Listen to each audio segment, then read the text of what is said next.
You're listening to XSGaming Podcast, a podcast for gamers by gamers, with your hosts Xander, Skullion, and James Gruesome, bringing you something old, something new, and a little bit of nostalgia too.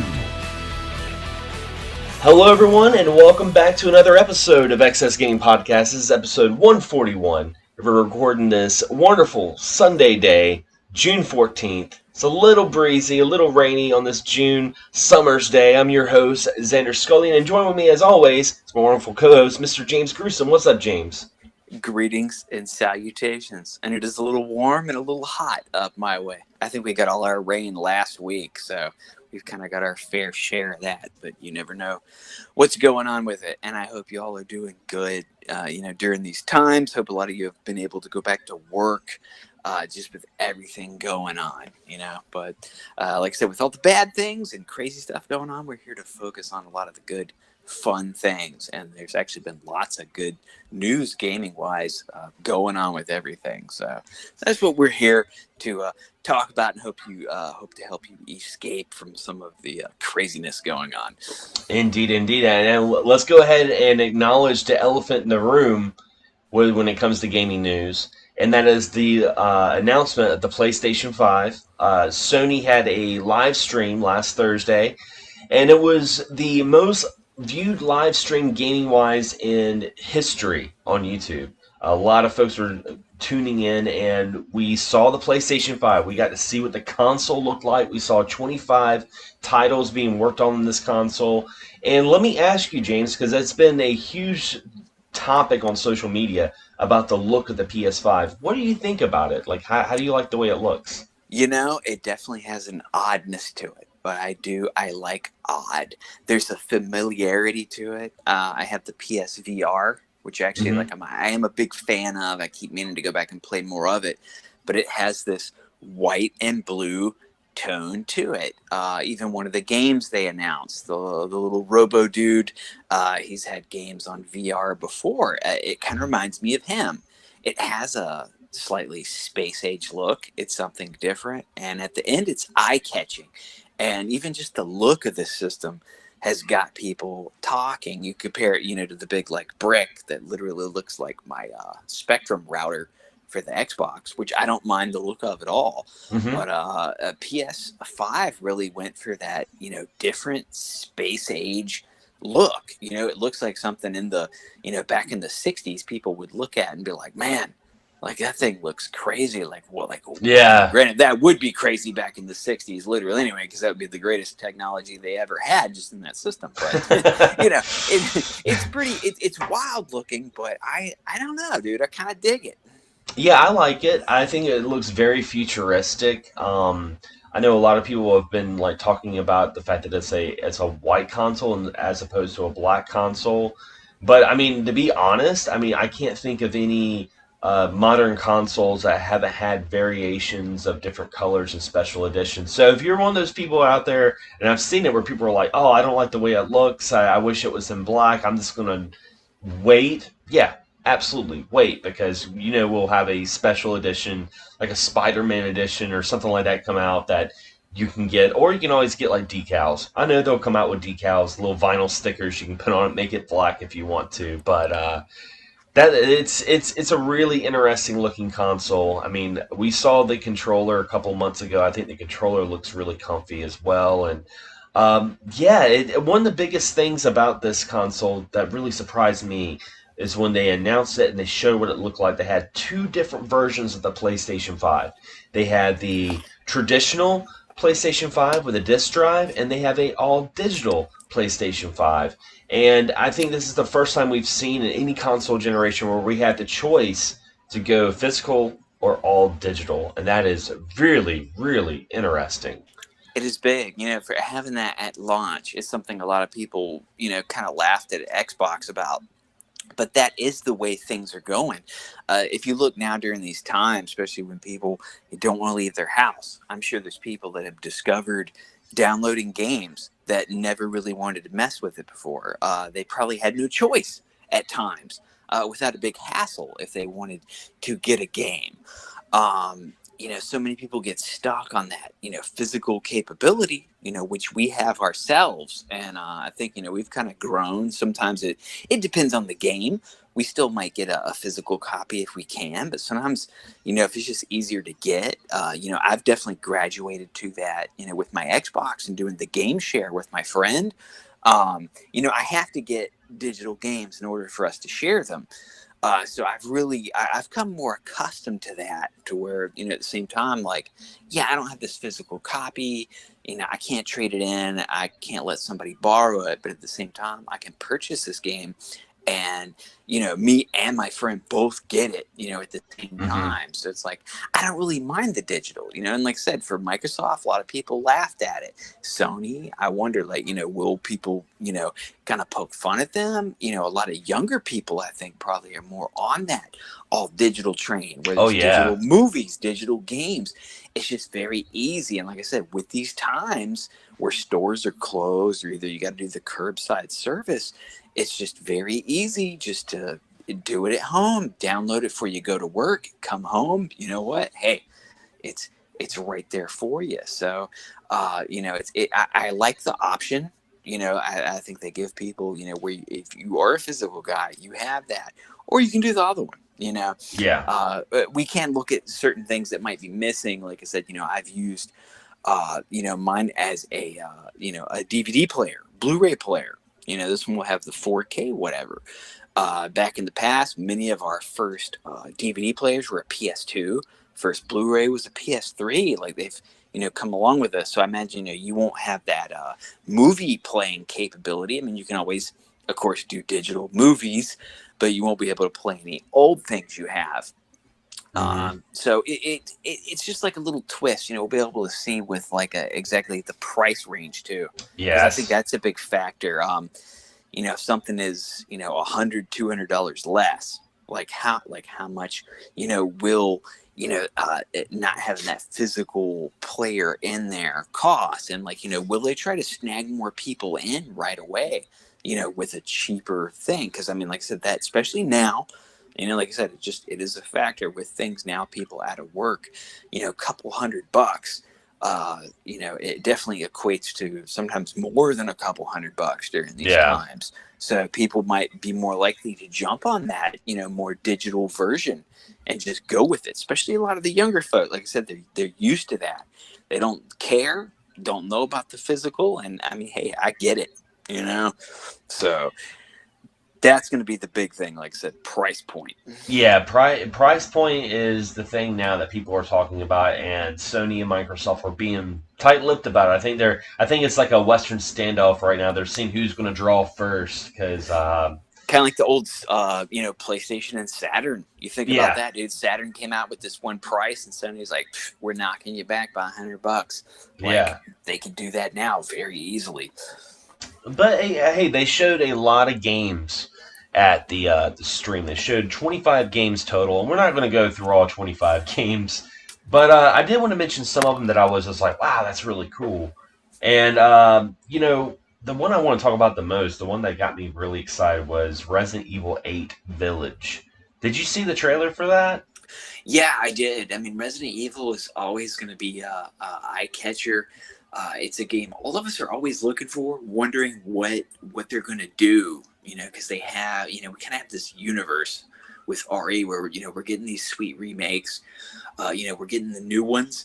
For instance, like 7 completely changed the game of Resident Evil. And then we still have the series, and we also have like the Revelations. So it's like, we have more Resident Evil than we can like ever want. And it's always great. We know that's one that's going to be, on multi-systems too. But, it definitely, Sony was the one that definitely got the trailer and the first hit on Resident Evil, which said people just want.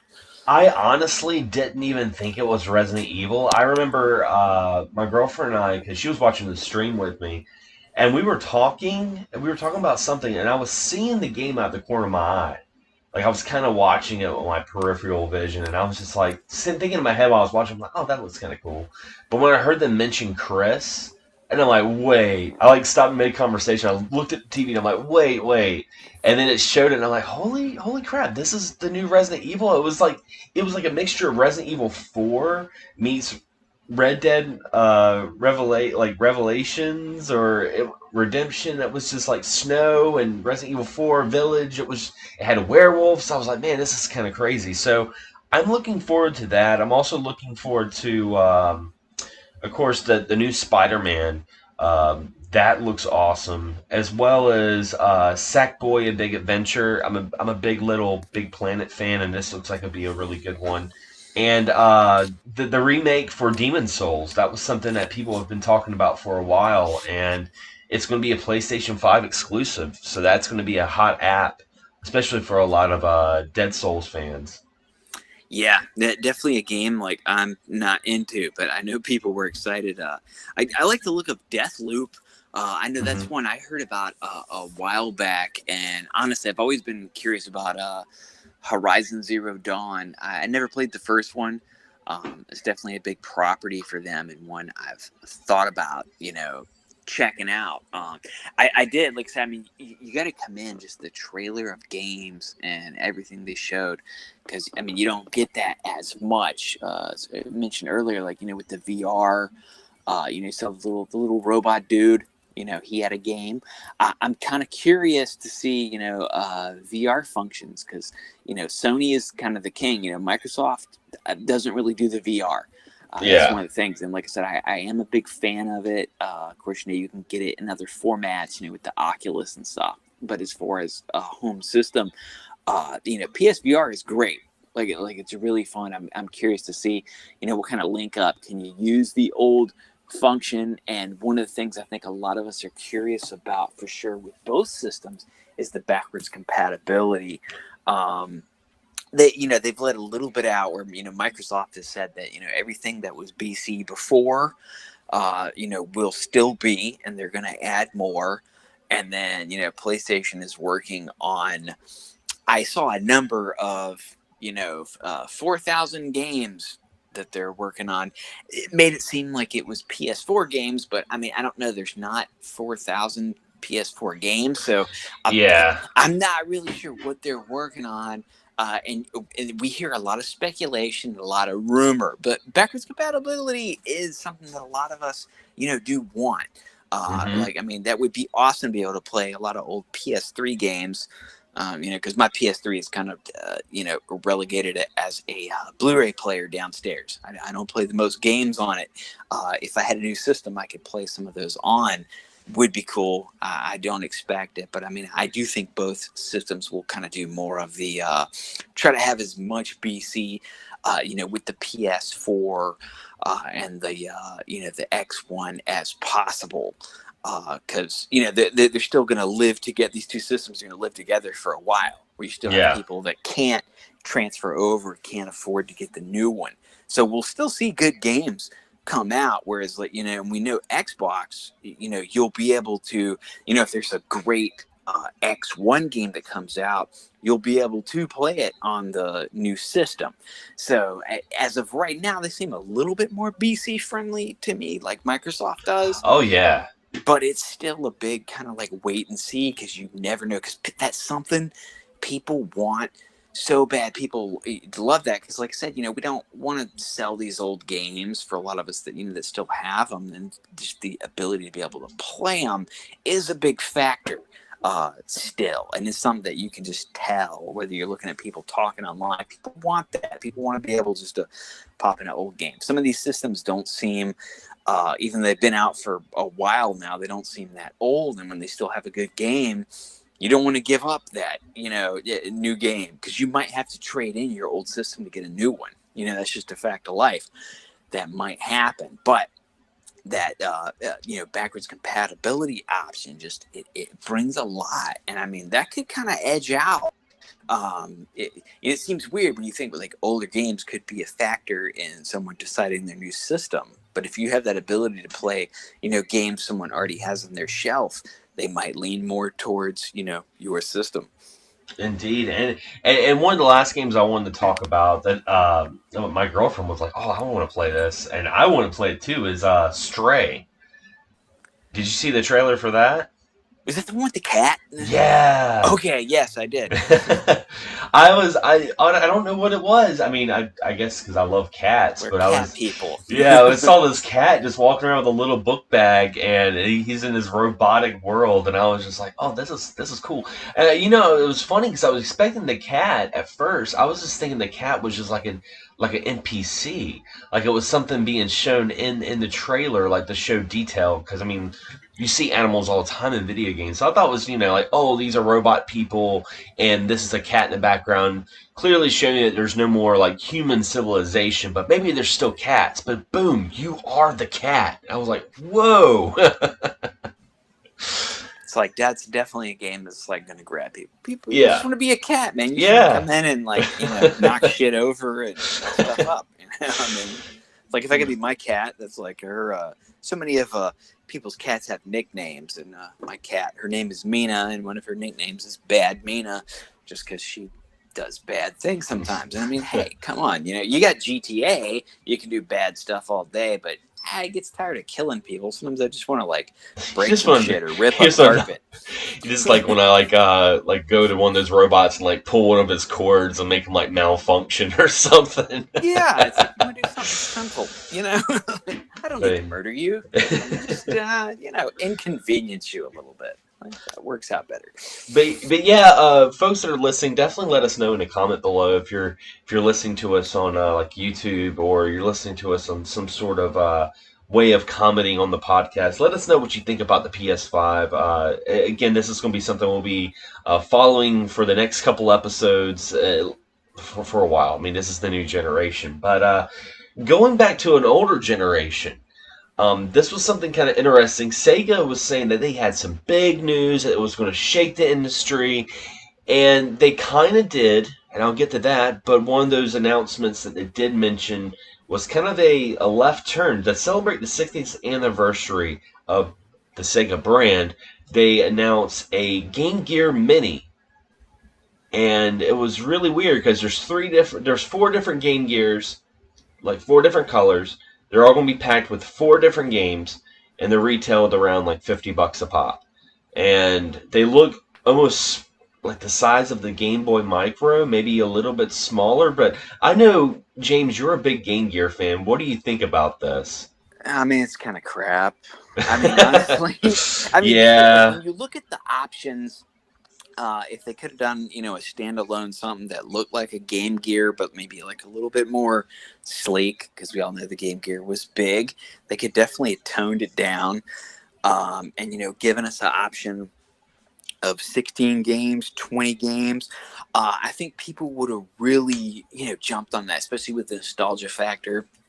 The NES Mini, Turbo Mini, we're seeing all these around. People still want a Game Boy Mini.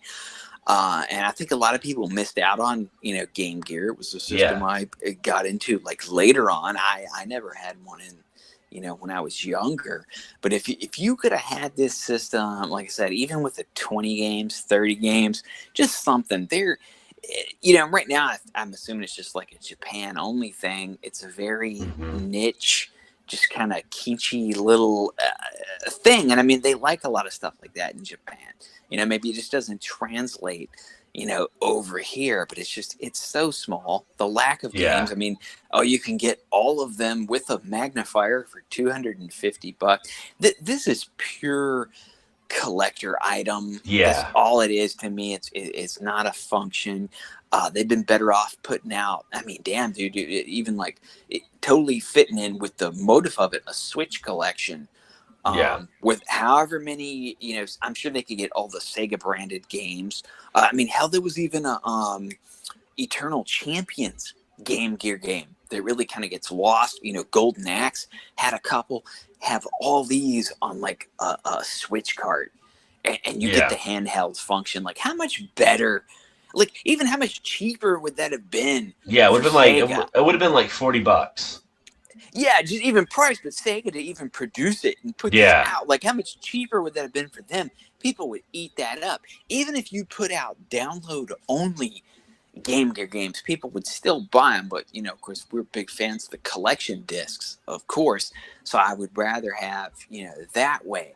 But there were so many other ways to celebrate the Game Gear than this. It's just it's just very niche. It's just not practical. Like I said, the size, the games. I think one of them is a lot of art, and like I said, I think it is like Japan only at this time, where some of them, no translation. Some of the games, of course, you could play the Sonic ones and stuff, but at that point, you might as well go ahead and just emulate and do something else with it. It's just it once again, Sega just kind of. As many good things they do, they kind of just let us down a little bit with this one. It's just like, people thought a console. People literally thought a console coming out. And that's never going to happen. Like, I'm sorry. Like, I just don't think it's ever going to happen. And I hate that people were heartbroken. I just thought it was kind of like, I think that's just... some people went as far as to think that Sega was going to partner up with Microsoft and with the Xbox Series X and try to push that towards Japan to help sales of Microsoft. I mean, it was a lot of speculation, and the announcement was just kind of like, oh wait, what? It was so like April Fool's worthy of a joke. You're like, hey, this is a Game Gear Micro that only comes with 4 games in different colors, and like, say you want to get the yellow one, because the yellow one has like the Shining Force games and stuff like that. Like you said earlier, they're all in Japanese. Yeah. So I mean, if you if you're the kind of person that's going to get all 4 colors right now, you got them pre-order on Amazon, you're getting the Japanese games that you probably can't play anyway. So this is, in hindsight, this is totally a collector's sort of thing. Like, I definitely agree with you with that. I mean, they could have done something like made it a little bit bigger. Hey, have it packed in with 4 games, but have it built-in Wi-Fi where you can go and download the mobile Sega games. Because there's tons of Sega games on mobile devices that you could play on there, like Game Gear games or something like that, and make those like microtransactions, like $3, $4 a pop or something. There was so much more that they could do with it, but it is what it is. But I will say this: they did make another announcement that was kind of very. It was big for folks like me, but for some people it was just like, oh, what, huh? And that's the announcement of Alex Kidd in Miracle World DX. And this is something we've seen a lot with Sega IPs, where Sega takes an IP and they let a smaller developer redo it. We saw it with, Wonder Boy and Monster Dragon's Trap. We saw that. We saw it with Streets of Rage 4. It's a great example. This is going to be developed by, I believe it's called Janikin Team, and published by Merge Games. But it's Alex Kidd in Miracle World. Was originally on the Master System. It's completely redone. It's going to have new levels, new artwork, and it's the revival of Alex Kidd, something that we haven't seen since Sega Gaga in the Sega Dreamcast. It was like the last big hurrah that Alex Kidd had. So that's kind of cool. Yeah, he's really been left behind, one of the earlier Sega mascots. Mm-hmm. In a sense, who really got knocked back for Sonic, because like a lot of people missed out on the Master System.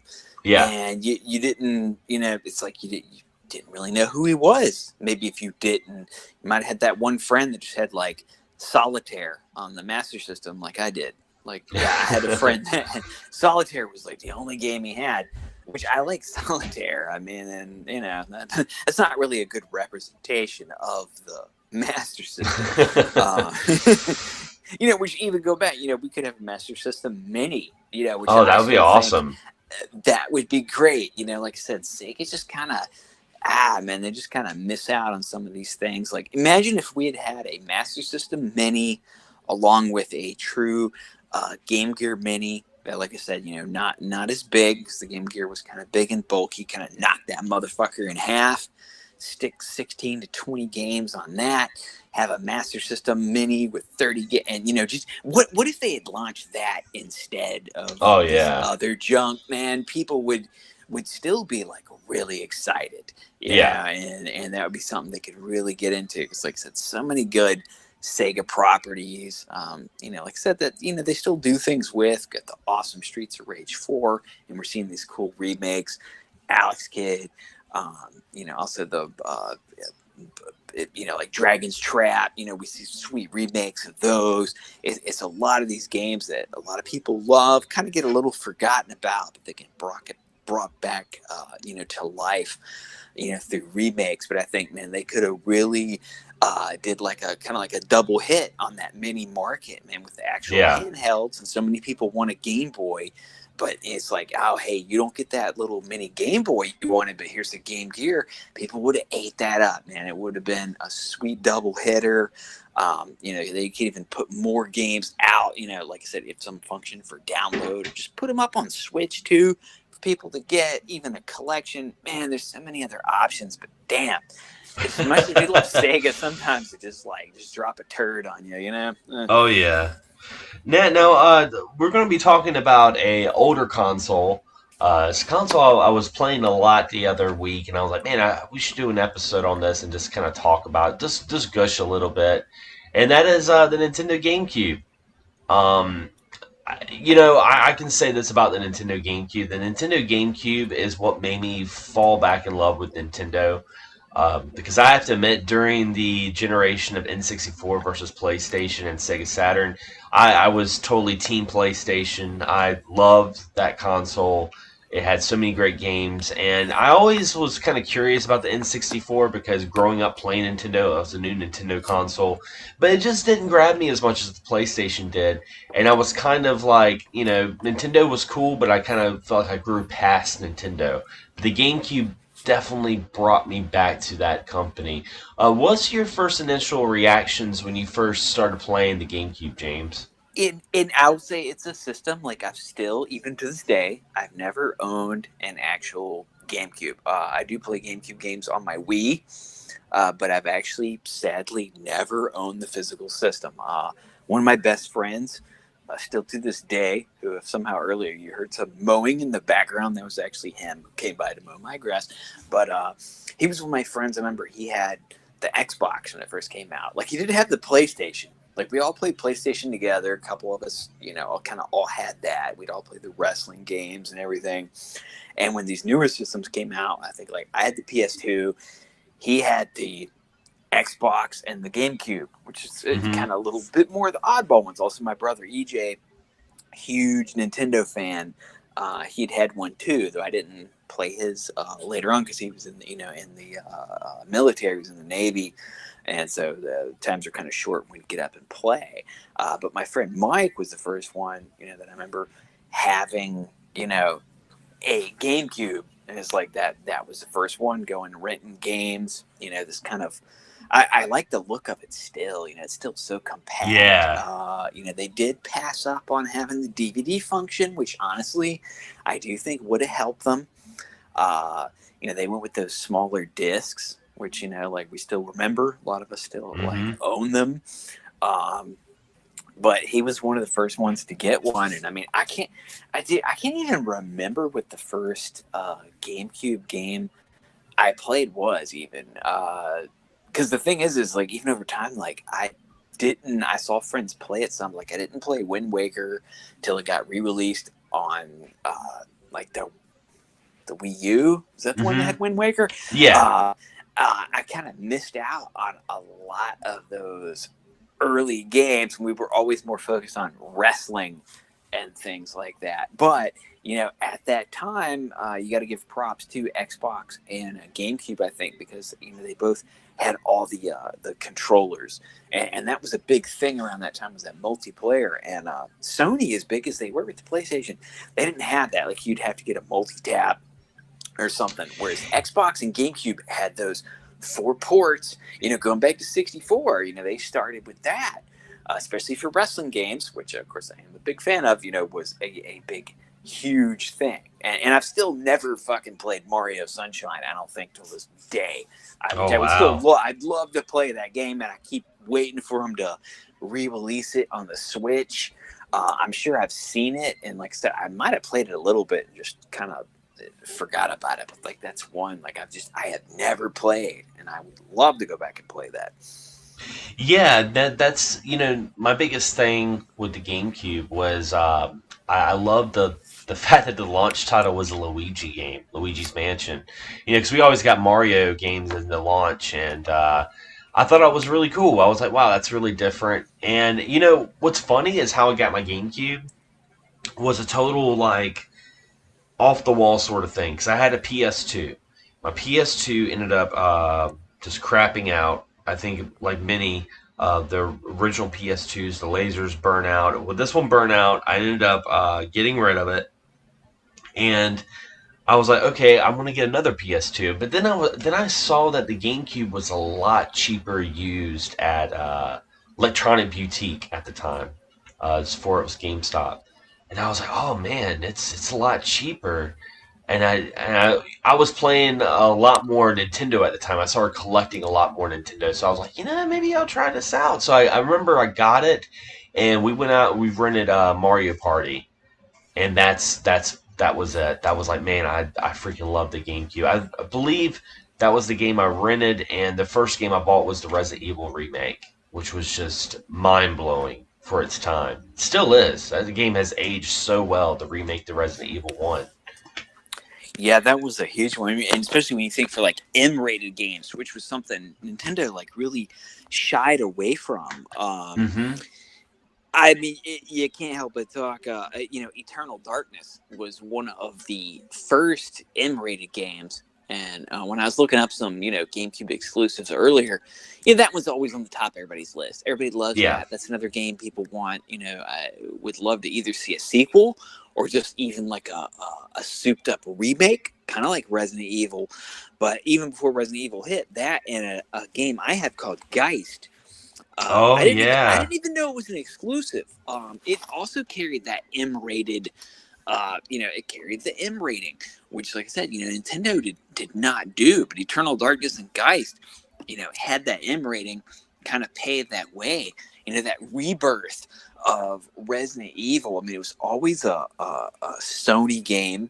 It's like we were so used to playing on that, and to see this game that was like a completely new game on there. That game was so beloved, and for them, to nail that, I mean, that kind of really showed. I mean, they're going at it. People could say maybe GameCube like lagged behind.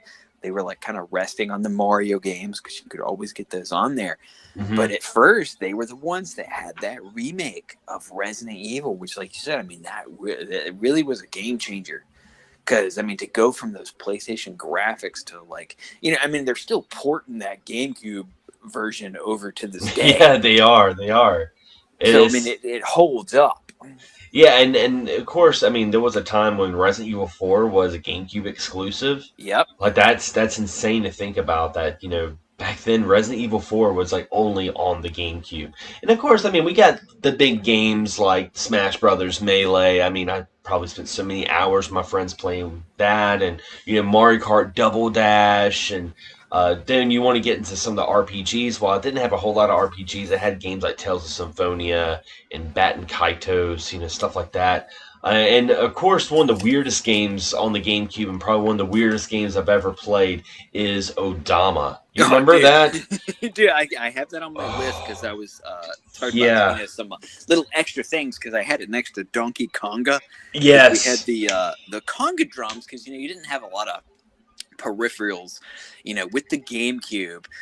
You had the Donkey Kong with the conga drums, but goddamn, Odama was this weird ancient Japanese pinball game with this weird speaker thing that was just that's like a true exclusive. Yeah, and it's not one that everybody wanted. But yeah, it's like the Seaman. It's like the Seaman of the GameCube.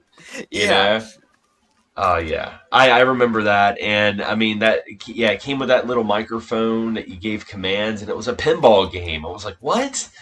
But I'm trying to think of some other great games that were on the GameCube. Wrestling. Of course, me being a big fan of wrestling, during that time, and when we had these, 3 systems, GameCube, Xbox, and PlayStation, there was actually different wrestling. It was all WWE games, but they were different titles on each one, to where Xbox had Raw 1 and 2 and WrestleMania 21. PlayStation had the SmackDown series, of course, but GameCube, they started off with WrestleMania 18 and 19, which is still one of my favorite memories, because they had these very weird story mode sections where you had to like fight construction workers out on the docks, and you could end up unlocking this like triple leveled cage out in the middle of the ocean.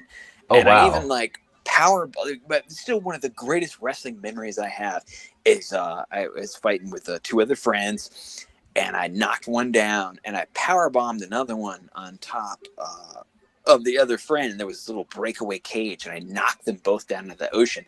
And it's just this big elaborate cage that was like huge and insane, and it's just like to have that option, like I said, of all these wrestling games played differently. And they also had Day of Reckoning 1 and 2, which were still, they weren't, No Mercy levels. They weren't up with the 64, but they're maybe a little bit closer to it, but to have those different ones, and you would get that with different games, where you would have a series, but each system would get a different version of it, to where, it really, could be completely different games. And it's like you could have, some people had all 3 systems, I never did. I had the PS2 and the Xbox, and then, like I said, other friends that had other ones that filled them in. And another awesome one to me still too is Ultimate Muscle.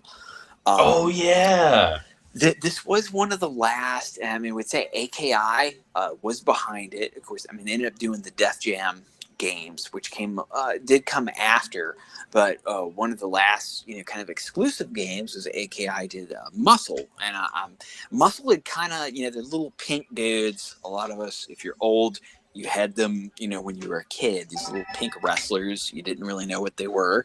They were from Japan. Kinnikuman, he had like his own anime and everything.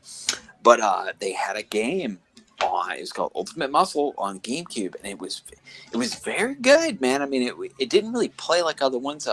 We were getting into that cell shade mode. Yeah. A lot of games had that. That was very niche, very cool at the time. And they pulled out this muscle game that was just really fun. I'm still convinced to this day the only reason it was any good was because AKI was behind it. They did do one on PlayStation also, which wasn't quite as good. This game on GameCube, Ultimate Muscle, if you want it now, like I said, if you can emulate it, on GameCube somehow, hey, more power to you. But this game will cost you like fucking $100 now. It's expensive.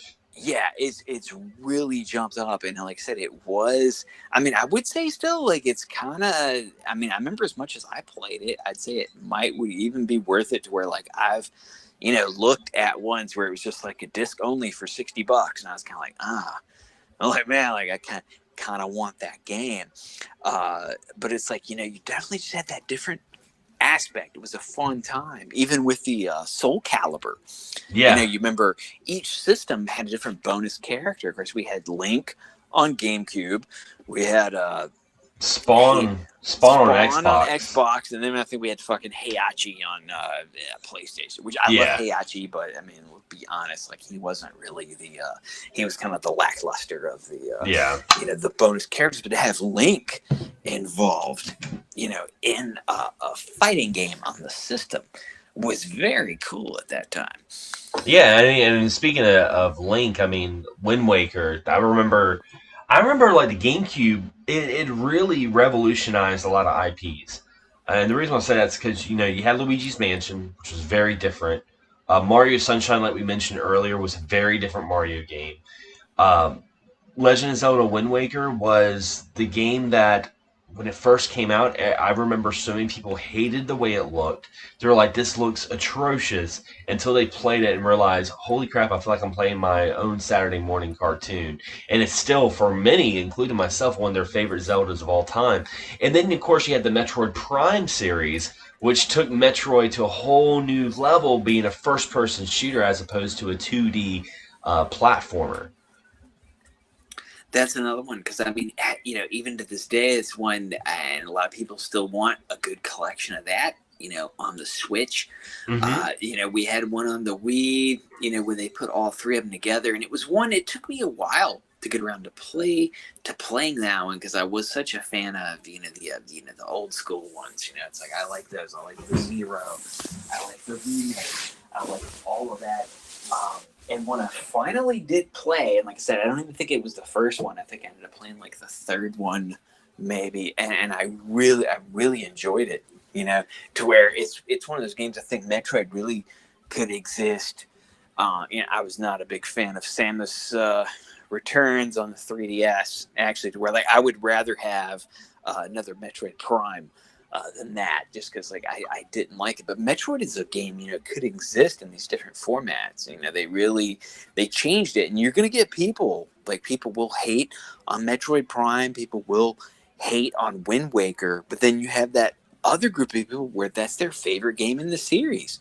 Like I said, they really changed up a lot of things throughout that, and changed the course of a lot of the games. And like I said, it's a lot of people's favorite, and then it's also sometimes one of the more controversial games to where people don't like the change. They only want the old school 2D. But I mean, I think they did a really good job. I mean, I'd love to see a collection of those on the Switch. I mean, man, that would sell like crazy.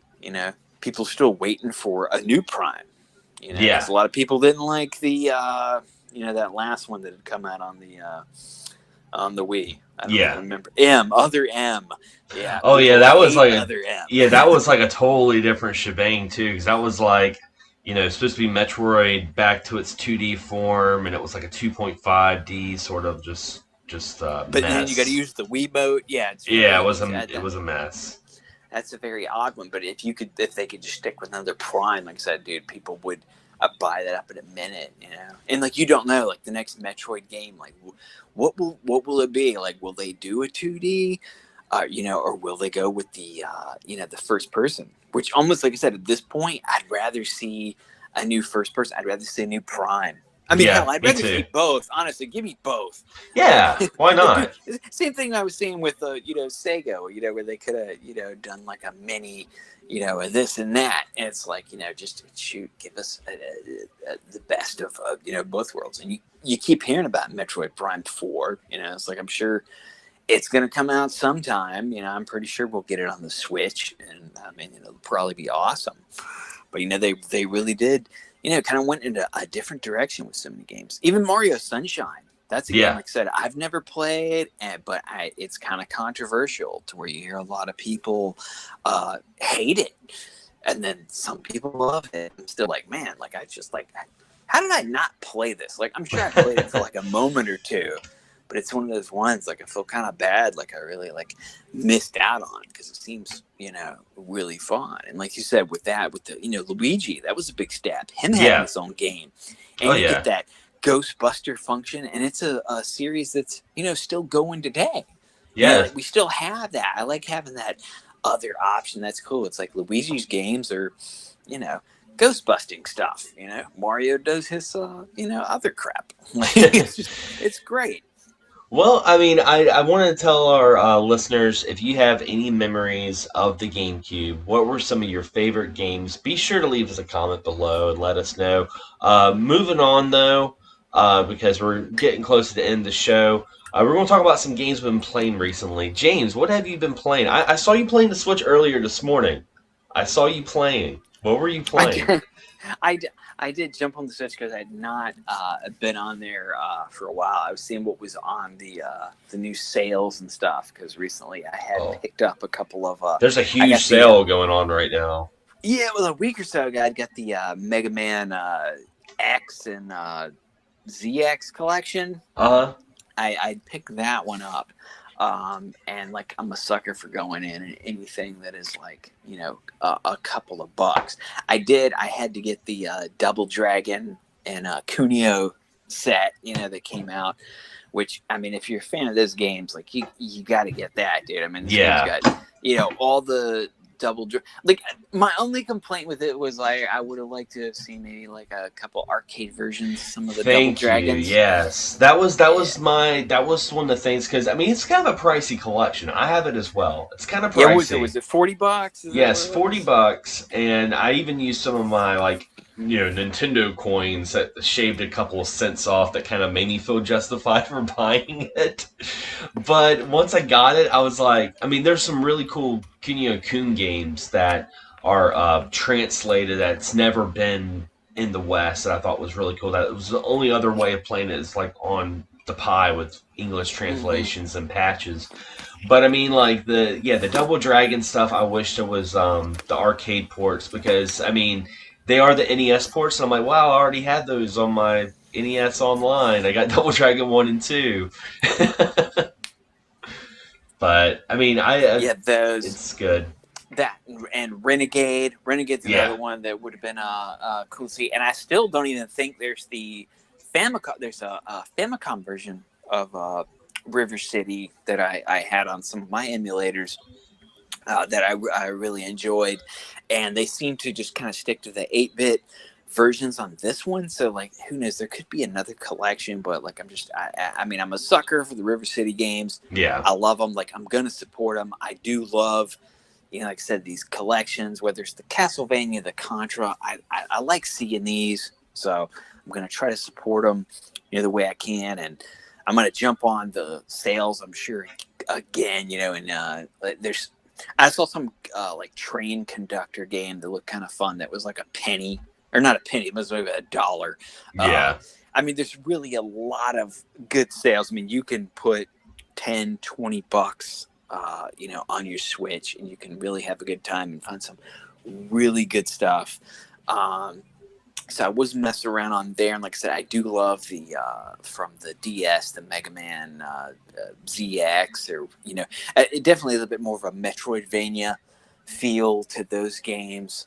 But there's a lot on there, and it's good just to be able to get a lot of these games that weren't available. Also been playing Man Eater, which is available on I don't think it's on Switch yet. I think it's coming to the Switch, but you can get it on PS4 and Xbox. And I mean, if you like the old Jaws games, and even reminds me a little bit of, I'd say, the old like Super NES, like it was like Evo game where you kind of like you start off as like some little cell and you grow. So you start off as like a baby shark and you gotta eat. And it's just got some RPG elements to it, but honestly, like if you love the old Jaws games, especially was on the one on the Xbox and PS2 and Jaws Unleashed, I think. If you're a fan of that and you like sharks, like that's just a really great game to play. And then the other one I've been playing was this one really took my heart, man. Was the Shaolin versus Wu-Tang. I'd actually seen a friend of ours, Show Nuff. He did it on a stream probably a year or so ago. It was on Steam. It's an independent game, and it's a fighting game. It's going to remind you a little bit of Mortal Kombat and Street Fighter. It's pretty simple, but it was really done with love by someone. So, like, if you love, kung fu movies and 90s martial art movies, like every actor almost is on there, from Jean-Claude Van Damme to Chuck Norris. Oh wow, Bolo Young, even newer ones. Jet Li's not really that newer. Donnie Yen, is a newer one, but they really represent like a lot of people from the movies. Jim Kelly, Bruce Lee, they're all on there, but they're listed as their style of fighting. So it's like it's the actor, it is, but it's not to avoid copyright and such. But someone, I think this was like a single person, maybe a very small team that made this game. It's only $13, and I mean, if you love martial art movies, it's on like I said, it's been on Steam. It just came out on Xbox One. It was like $12. I got it. Like, I've really been playing it more than anything else. It's probably one of my favorite fighting games probably ever. at this point, I mean, which like sounds crazy, it's simple. Like they even tell you it's for a casual fighting fan, you know. So if you're And that's not necessarily a bad thing either. No, and it's done with love because even some of the weapons. I'm a Bolo Young's one of my favorite martial art movie actors. Enter the Dragon, Tiger Claws. Tiger Claws is one of the best movies. It's on Amazon Prime now. If anybody has that, the sequels 2 and 3 are kind of crap, you know. But part 1 is like one of the best. It's one of my favorite movies ever. Actually, it's just kind of weird to say. It was like, dude, like I love this movie so much. But Bolo, every character has their martial art and a weapon. And Bolo had this bat, and I'm like, his bat, like, why does he have that? And then it kind of clicked up, and I was like, oh, he was in this movie called Shoot Fighter, which is kind of funny because it also has Johnny from the Karate Kid and Sensei Kreese. So if you're a Karate Kid fan, you like Bolo, I'd say check out Shoot Fighter because it actually has Johnny and Kreese in it. And Bolo on the cover of the movie has this bat, and that bat is in the game. And that really showed me, that really showed me the love, you know, that someone that put in this. Like all the special moves are the same. They're all either fireballs or reverse fireballs. But it's still fun. Like, I mean, it's like you can really still get deep, you know, into the fights. The stages are often taken from movies. The music even kind of matches up. Like I said, this really was a game that was done with love. I'd really love, honestly, to see a game like this done with like some more like money behind it. But I mean, the guy that did it, man, I mean, I can't commend him enough for what he did with what he had. Like I said, just honestly, some of the most fun I've had with a fighting game. Like going through, man, I was playing as Chuck Norris. It was a Tang Sudo, which is a form of Taekwondo. That's who he's listed as, you know. So it's like even Shokasugi, old ninja movies, he's on there as the ninja. Sonny Chiba, he's the karate guy. But every Jean-Claude Van Damme, he's on there. They're all on there. And I mean, like I said, I've really had the most fun, you know, just playing this game. And like I said, I'd like to see more done with it. There actually is a sequel. It's for early access on Steam. So if you have Steam, you can definitely go on and check it out. It has even more fighters, more moves. But, you know, like I said, there's no fatalities, which like I think really would have been fun. But, I mean, when you understand you're working with like a small team, like they're really doing what they can. But, I mean, I've had absolute blast, you know, with that. Like, so in between that, I've been watching like a lot of the old martial art movies I grew up with lately. Cause sometimes I just get in like a doldrums, you know, like most people, you start feeling kind of down. Sometimes you go back to happier times. And, you know, lots of times those movies were my happier times. You know, Bloodsport, it's on YouTube for free right now. So if you haven't seen Bloodsport in a while, it's like, watch that. And definitely check out Tiger Claws and King of the Kickboxers. You can find them both on, one's on Prime. I think they're both on Prime or on YouTube. Tiger Claws and King of the Kickboxers, two of my absolute favorite movies. Billy Blanks, creator of Tybo, he's in one of them as a bad guy. And you know, I've been having fun with that. You know, like I said, with everything going on, it's like a lot of times we'll try to find our escape. You know, with certain things that can just take us back to happier times, and that's really, you know, been it. You know, for me, so like I said, dude, Shaolin versus Wu-Tang, great. If you love Jaws and sharks, Maneater. You know, hey, those might suffice you for a little bit, you know. Indeed. Myself, I haven't really been playing too much. I've been playing a lot of Animal Crossing. I got Kimberly in Animal Crossing. She's actually getting a Switch Lite in a couple of days. Oh, wow. And her own copy. It was great. I mean, like, it just, we were just playing, and I started letting her play my character, and she, like, realized, like, wow, this is actually not too bad. And so she's gotten into it. So we've been playing a lot of Animal Crossing. Been playing a lot of the Dragon Ball Z Fighters. That's still a really good fighting game. I'm playing a lot of that. And Alex Kidd in Miracle World. I actually, after seeing that trailer, I was like, I want to go back and play some Alex Kidd. And I saw it on the Switch with the Sega Aegis collection. It's on sale for like $5. So I went ahead and bought that. And forgot how difficult that game is. Yeah, that's tough, man. That's a difficult game, but it's got an awesome rewind feature, so I can go back and rewind a little bit. But not a whole lot of games, but still the games I've been playing have been pretty fun. I mean, I'm looking forward to some new stuff coming out very soon, like the new Paper Mario. I'm looking forward to that. It comes out next month, I believe. Always new ones on the horizon. Like I said, I'm thinking of getting back, into the VR. Again, I've kind of had mine sitting around for a little bit, and like I really feel like I've kind of been missing out. So many of the light gun games I loved on there, and I know they can still continuously have like new, VR games come out. I mean, like I said, it really is a really good peripheral, to add to your system.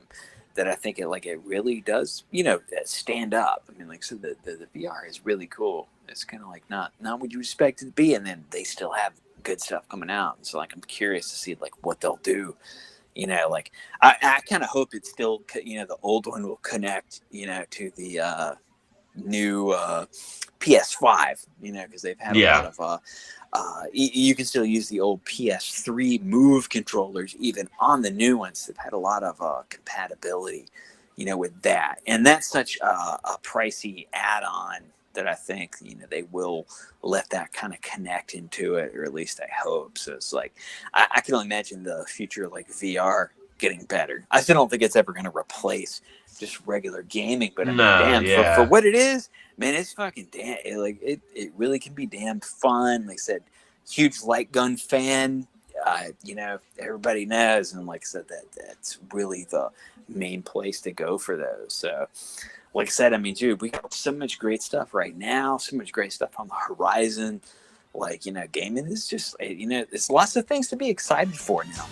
Indeed. And again, guys, this is going to wrap up another episode of XSGaming Podcast. And again, if you guys are listening to us on iTunes, Stitcher, iHeartRadio, TuneIn, be sure to leave us a rating. It really helps the show. It helps broaden the audience and helps folks find us a lot quicker. And if you want to check out older episodes, you can check out our archived episodes on a playlist on my YouTube channel. It's youtube.com/Xander Skullion.